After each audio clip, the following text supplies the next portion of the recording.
નમસ્કાર મિત્રો, આપણી આ ફાર્મર ફેમિલી યુટ્યુબ ચેનલમાં આપ સર્વે દર્શક મિત્રોનું હાર્દિક સ્વાગત છે.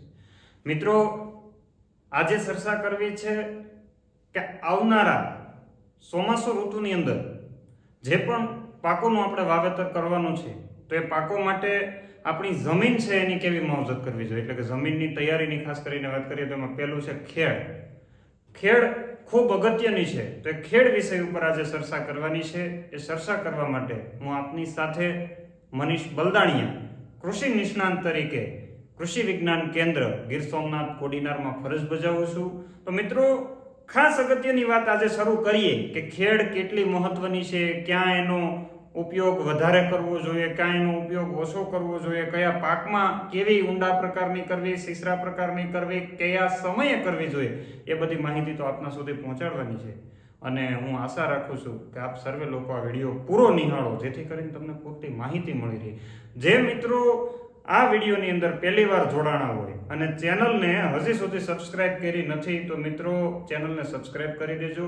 બીજું ખાસ કરીને એક અગત્યની વાત મિત્રો, તમે લાઈક કરવાનું નહીં ભૂલતા. અમે તમારી પાસેથી કશું જ નથી માંગતા, ક્યારેક એવી મતલબ માહિતી મળી રહી એવા પ્રયત્ન કરતા હોઈએ છીએ. તો એક લાઈક નહીં તમે કરી શકો તો એક લાઈક કરી દેજો અને ચેનલને શેર કરવાનું નહીં ભૂલતા. અન્ય લોકો જે ઘણી વખત માહિતી વિહોણા રહી જતા હોય, બિચારો ગરીબ ખેડૂત હોય જેને માહિતી ન હોય, ઘણીવાર પરિસ્થિતિ ઉલટી થતી હોય અને એને નુકસાન થતું હોય, તો એવા ખેડૂતોને પણ આ માહિતી મળી રહે એવા હેતુથી આપણે છે સતત આ કાર્ય કરી રહ્યા છીએ. અને આ કાર્યની અંદર મોટા ભાગના લોકો જોડાય એવો એક અમારો પ્રયાસ, જોડવાનો પ્રયત્ન તમે પણ કરજો, હું પણ કરું છું. તો એક સાથ સહયોગથી આપણે આ દેશના ખેડૂતને આગળ લઈ જવાનો પ્રયત્ન કરવાનો છે. મિત્રો, ઉનાળુ ઋતુની શરૂઆત થઈ ગઈ છે, આપ સર્વે લોકો જાણો છો, અને ખૂબ સારી એવી ગરમી અમારા વિસ્તારમાં પડે છે. તમે પણ કોમેન્ટ કરજો તમારો કયો વિસ્તાર છે, ત્યાં અત્યારે કેવી ગરમી પડી રહી છે. બીજું, પાણી છે કે નહીં એ પણ જણાવજો, એટલે આપણને ખ્યાલ આવે કયા વિસ્તારમાં પાણી છે, કયા વિસ્તારમાં નથી. તો એ સમયમાં આપણને કામ લાગશે, તમને પણ કામ લાગશે, એટલે ખાસ તમારે આજે માહિતી અમારા જોડે શેર કરવાની છે. પણ આજનો વિષય છે ચોમાસુ પાકમાં ખેડની કેટલી અગત્યતા છે, કેવા પાકમાં કેવા પ્રકારની ખેડ છે, ખેડનું મહત્વ શું છે, એ આજે સમજવાનું છે. મિત્રો, આપણી એક કહેવત હતી વર્ષો પહેલી, જૂના જમાનાની કહેવત, અને આજે પણ બદલી રહી છે, એ પણ તમને જણાવવાની છે કે ખેડ ખાતરને પાણી, નસીબને લાવે તાણી. પહેલાની એક કહેવત હતી, ખેડ ખાતર અને પાણી. ખેડને અગ્રીમ મહત્વ પણ છે, તો એટલા માટે આજે ખેડની ચર્ચા કરવાની છે.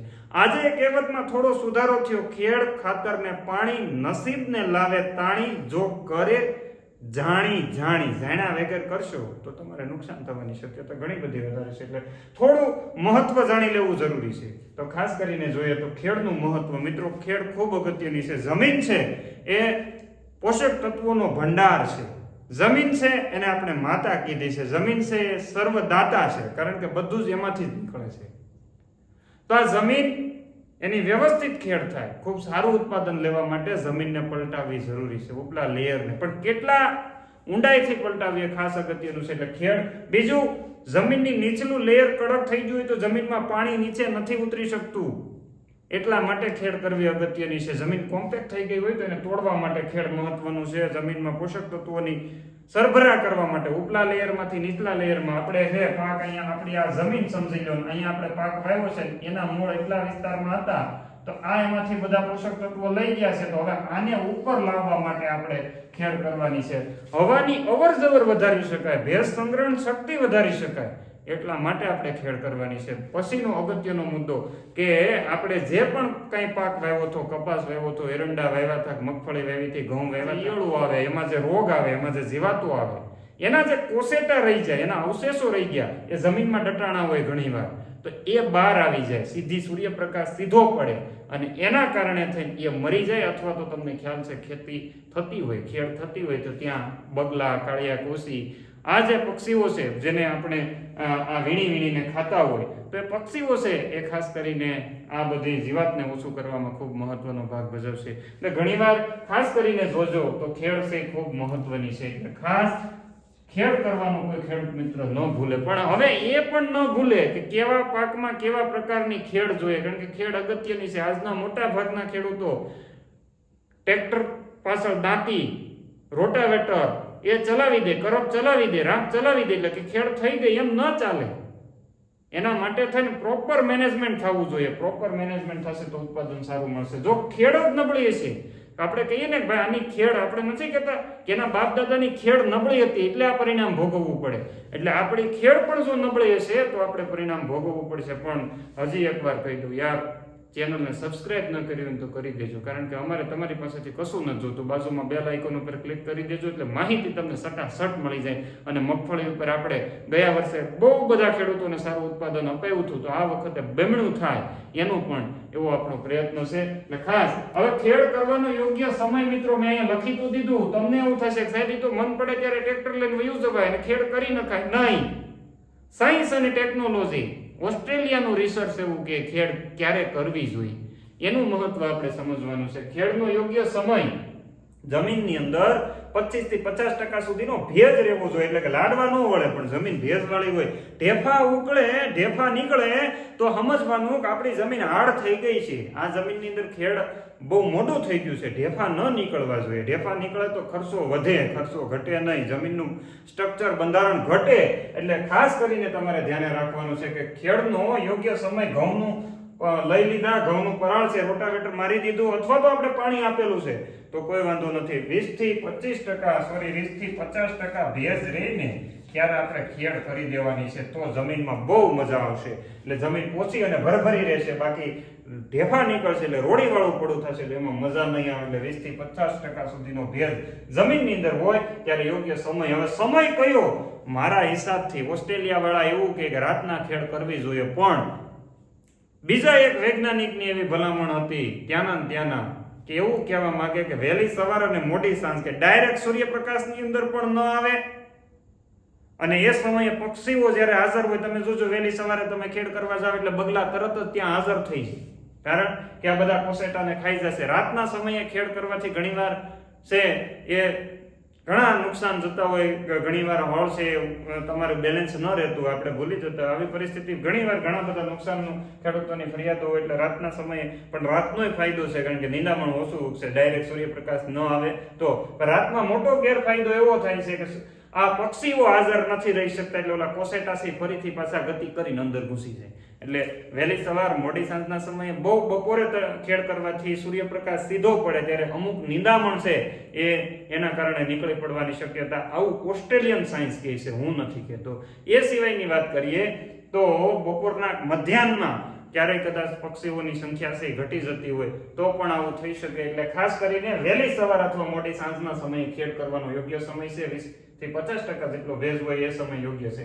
વધારે પડતી ખેડ કરવાથી કેવો ગેરફાયદો થાય? જો મગફળીનું વાવેતર કરવાનું છે અને ખેડ વધી ગઈ તો તમારે સમજવાનું મગફળીના ડોડવા તૂટવાની શક્યતા સૌથી વધારે રહેશે, કારણ કે મગફળીને હળવી સીસરી ખેડ 6 ઇંચની અંદર જ એમાં કામ પતાવવાનું છે, એમાં ઊંડું નથી જવાનું. ઊંડું જાશો તો તમારે નુકસાન થવાની શક્યતા વધારે રહેશે. એટલે વધારે પડતી ખેડ કરવાથી એ પણ થશે. વધારે પડતા મોટી ખેડ કરવાથી ઢેફા નીકળશે એટલે તમારે એક તો ખેતી ખર્ચ વધી જશે, પાછળ 2-3 ઇમ્પ્લિમેન્ટ ચલાવવા પડશે એટલે જમીન દબાશે એટલે જમીનમાં જે પોરોસિટી, ભેજ ધારણ સંગ્રહ ક્ષમતા છે એ ગુમાવી દીધી. ઉપરાંત પાર્ટિકલ છે એ તૂટી જાય. સોઇલના મતલબ દાણાદાર બાંધો બનવો જોઈએ ને, દાણાદાર ન બને ને બજર જેવો બાંધો બની જાય. એ મોટા ગેરફાયદા આ છે વધારે પડતી ઊંડી ખેડ કરવાના થાય. વધારે પડતી ખેડ કરવાથી પ્રાકૃતિક ખેતીના સિદ્ધાંત મુજબ ઓર્ગેનિક કાર્બન બધો જ ઉડી જાય. એટલે કાર્બનનો બચાવ કરવો પણ જમીનમાં અગત્યનું છે. જેટલો કાર્બન વધારે હશે એટલું સારું ઉત્પાદન મળી શકે. એટલે ખેડ વધારે પડતી પણ નથી કરવાની, પણ યોગ્ય સમયે યોગ્ય માત્રામાં અનુકૂળતા મુજબ. હવે તમને એ જણાવવા જઈ રહ્યો છું કે ક્યારેક મેં લાલ અક્ષરથી જ એક મગફળી લખ્યું. મગફળીમાં ખેડ ખૂબ અગત્યની છે. મગફળીની ખેડ 4 ઇંચથી લઈ અને 6 ઇંચ સુધી જ કરવાની છે. 4 થી લઈ અને 6 ઇંચ સુધી જ કરવાની છે. એનાથી વધારે ઊંડી ખેડ કરવાથી મગફળીના પાકમાં ડોડવા તૂટવાની શક્યતા વધારે રહે.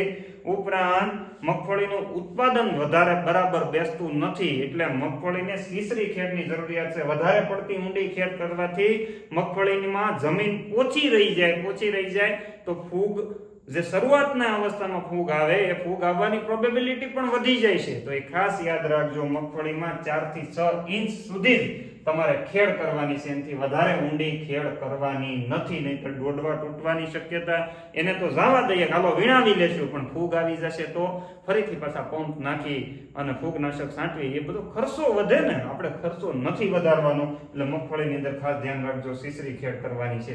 એ સિવાય કપાસનું મૂળ સોટી મૂળ છે, કપાસનું મૂળ ઊંડે સુધી જતું મૂળ છે, તો એની અંદર ઊંડી ખેડની જરૂરિયાત છે. ત્યાં મગફળીની જેમ નહીં ચાલે. જે વિસ્તારમાં મગફળી અને કપાસ બંનેનું વાવેતર થાય એને ખાસ ધ્યાન રાખવાનું છે, કપાસને અનુલક્ષીને કયો મેન પાક છે એને અનુલક્ષીને ખેડ કરવાની છે. કપાસનું મૂળ ઊંડું જતું હોય તો કપાસમાં ઊંડી ખેડ જરૂરી છે. તુવેરનું મૂળ ઊંડું જતું હોય તો તુવેરમાં ઊંડી ખેડ જરૂરી છે. દિવેલામાં મૂળ ઊંડું જતું હોય તો દિવેલામાં ઊંડી ખેડ જરૂરી છે. હવે બીજો પ્રશ્ન તમને અહીંયા થાય, પહેલા હું તમને જવાબ આપી દઉં. ઘણા મગફળી ને તુવેર રીલે પાક કરે, મગફળી ને દિવેલા રીલે પાક કરે, તો મગફળીનું મહત્વ આપવાનું છે, તુવેરનું નહીં, કારણ કે તુવેર તો તોય હાર્ડી થઈ જશે, અંદર ઉતરી જશે. પરંતુ સ્પેશિયલ જ્યારે આનું વાવેતર કરતા હોય તો આની ખેડ ધ્યાને રાખવાની છે. સોયાબીનમાં બંને બાજુ છે, હળવી ખેડ હશે તો પણ ચાલશે અને ઊંડી ખેડ હશે તો પણ ચાલશે, કારણ કે સોયાબીનના મૂળ છે ઓલરેડી. પણ સોયાબીન માટે જમીન શરૂઆતની અવસ્થામાં થોડી પોચી રહેવી જોઈએ અને બહુ ઊંડું ખેડ કરવાથી એમાં ઉગાવવાની શક્યતા છે ઘણીવાર ઘટી જતી હોય, એટલે મધ્યમ પ્રકારની ખેડ, એટલે કે એની અંદર જોઈએ તો 6 ઇંચથી લઈને 8 ઇંચ સુધી, બરાબર, સોયાબીનમાં ખેડ કરવાની છે. બાકી આની અંદર જોઈએ તો 15 સેન્ટીમીટર કરતા વધારે 30 સેન્ટીમીટર સુધી, એટલે 12 ઇંચ સુધી ઊંડી ખેડ કરી શકાય. છરડા જે ફેરવીએ છીએ એ ખાસ અગત્યનું છે, એટલે એટલા મુદ્દા ખાસ ધ્યાને રાખજો. ખેડની અંદર કપાસ, મગફળી, સોયાબીન, દિવેલા, તુવેર વગેરેનું આપણે વાવેતર કરતા હોઈએ. આજના વિડીયોમાં આપણે નિહાળ્યું છે ખેતીની અંદર ખેડ અને તેનું મહત્વ, ભાગ 1. હવે આવતા વિડીયોની અંદર આપણે નિહાળશું ખેતીની અંદર ખેડનું મહત્વ અને જમીનને કઈ રીતના સારી એવી સારું ઉત્પાદન મળી રહે એવી સક્ષમ બનાવી શકાય, એ ભાગ 2 ની અંદર આપણે જણાવશું. ત્યાં સુધી જોડાયેલા રહેજો.